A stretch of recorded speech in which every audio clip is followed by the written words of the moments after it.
Like and subscribe and click the bell icon to get new video updates.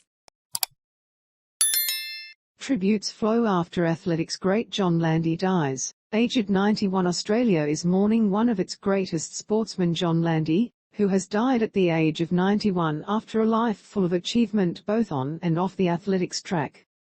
The middle distance legend, the second man to break the 4-minute mile barrier, passed away at his home in Castlemaine, Victoria, on Thursday, surrounded by his family after a long battle with Parkinson's. Landy, a figure of huge integrity and class, was responsible for the finest and most selfless Australian sporting moment of the 20th century, even if it didn't sit easily with him. By his own admission, he would have preferred to be remembered as simply a good runner. Or for becoming the 26th Governor of Victoria, an office he discharged with the same dignity and good sense that characterised his life. Or for his work on the Australian Sports Commission. Or his writings on nature. Or perhaps even for creating one of his country's finest butterfly collections.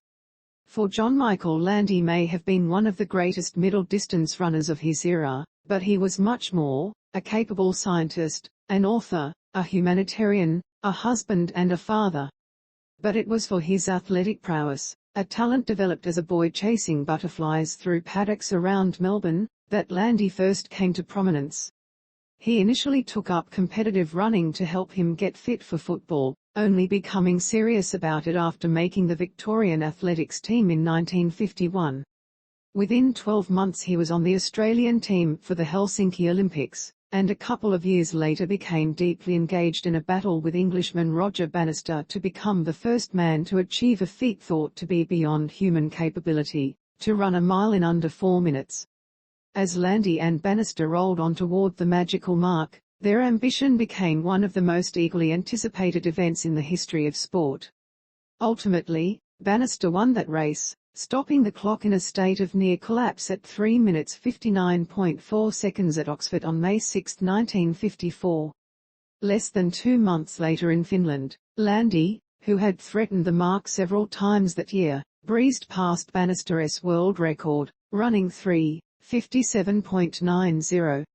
Those two sub-4-minute runs preceded the 1954 Empire Games in Vancouver, where Landy and Bannister, the world's two fastest milers, met face-to-face in a showdown billed as the race of the century. The Englishman won, outrunning and outfoxing Landy, who, at a vital stage, looked for him over his left shoulder as Bannister made his move on the right.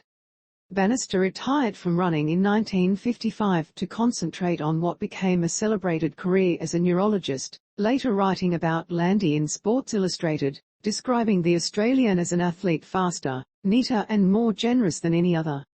Landy, meanwhile, pushed on to the 1956 Melbourne Olympic Games, where he was the favourite to win the metric mile, the 1500 m. It was in the lead-up to those games that Landy earned his almost mythical place in Australian sporting folklore. Running in the Australian Mile Championship in 1956, Landy was in a winning position when fellow athlete Ron Clarke tripped and fell in front of him with about a lap and a half to go. Landy leapt over Clarke and then turned back to help his rival to his feet, a gesture that cost him valuable seconds and around 50 meters. After checking on Clarke, he got going again, circled the field and won a race that assured him a place in the Australian Olympic team. In time, Landy came to view it less gloriously than most, describing it as that silly race when I whizzed back to Ron Clarke. I reacted on the spur of the moment. I ran down his arm with my spikes when I was jumping over him. That is why I went back. A lot of people seem to think it was the most significant thing I ever did in running. It wasn't. Nevertheless, a statue depicting the incident was erected 50 years later outside Melbourne's Olympic Park and, in 1999, the Sport Australia Hall of Fame declared Landy responsible for the nation's finest sporting moment of the century. Landy duly ran at the 1956 Melbourne Games, finishing third behind the Irishman Ron Clarke. It was to be the last shot Landy would have at a major international title. Landy went on to work in the field of agricultural science, a subject he studied at Melbourne University, and held various positions in sporting and community organisations. In 2001 he became the Queen's Man in Victoria, serving for 5 years with typical generosity and openness.